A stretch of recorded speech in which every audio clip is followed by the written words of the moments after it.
So after getting your stress test results back, we've decided to go forward with the catheterization procedure.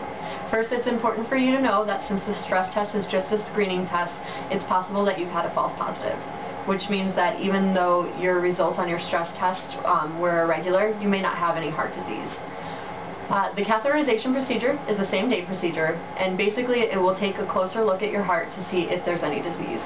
The doctor is going to thread a small tube called a catheter through the arteries to reach your heart.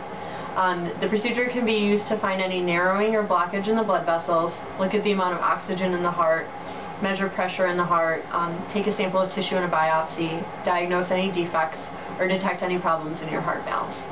So during the catheterization procedure, you'll be in a room with a large camera and several TV monitors.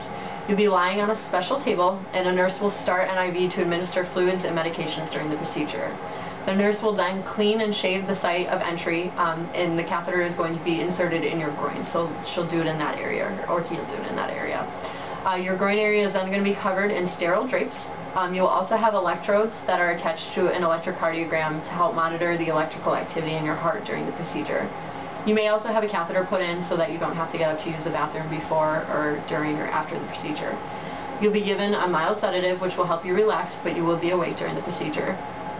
Your groin area is going to be numbed before they start the procedure, and then the doctor will make an incision in the large blood vessel in your groin called the femoral artery.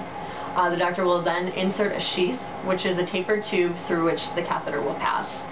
Next, the doctor will insert a thin, flexible guide wire, which will help them place the catheter in the correct spot.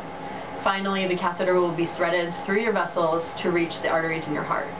Once it's in the right place, the guide wire will be removed, and throughout this part of the procedure, you shouldn't feel any pain, though you might feel some slight pressure. Once the catheter has been placed, the doctor will then dim the lights, and a small amount of dye will be injected through the catheter into the arteries and the chambers of the heart. And this dye will outline the chambers, the valves, and the vessels in your heart. When the dye is injected, you might feel hot for several seconds, but this is completely normal and should go away quickly. You should also know that the dye can have some side effects in your kidneys, so a lower molecular weight dye can be used to help lower the risk, but there will still be some risk. The doctor will look at both your left and right coronary artery, and the dye will also be injected into your left ventricle to see how well your heart is pumping. An X-ray camera will then take pictures of the arteries in the heart chambers, and in this part of the procedure you'll be asked to hold your breath when they take the pictures.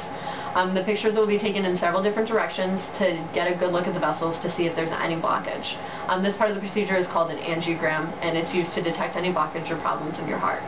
We should decide now if you want your vessels to be treated for any blockage with angioplasty and possibly stents.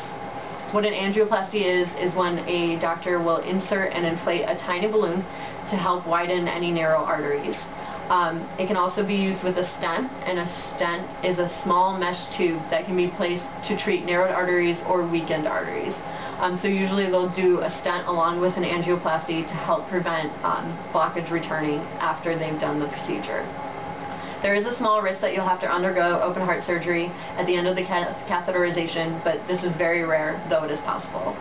At the end of the procedure, the catheter and the sheath are both going to be removed, and then they can also treat the incision in your artery in several different ways.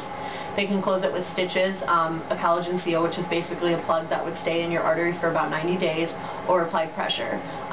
Usually applied pressure will take about 6 hours, so most patients will opt for the plug so that they can leave earlier. You'll have to lay straight and lay flat and keep your leg straight for several hours, and they'll also bandage your groin area. You may be given medicine to relieve any discomfort during this part, and you'll have to drink plenty of liquids to help clear the dye from your body afterwards. Most patients can go home after a couple hours, and that's usually if the catheterization is diagnostic, and then they'll take it easy a day or two to help the wound heal. If they do angioplasty or place a stent, you will stay overnight in the hospital, and then you'll take about a week to recover, just lowering your activity levels so that your wound can heal.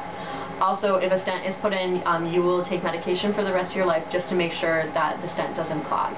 If surgery is performed, in a rare occasion, you will have a longer recovery time of about several months. Do you have any questions?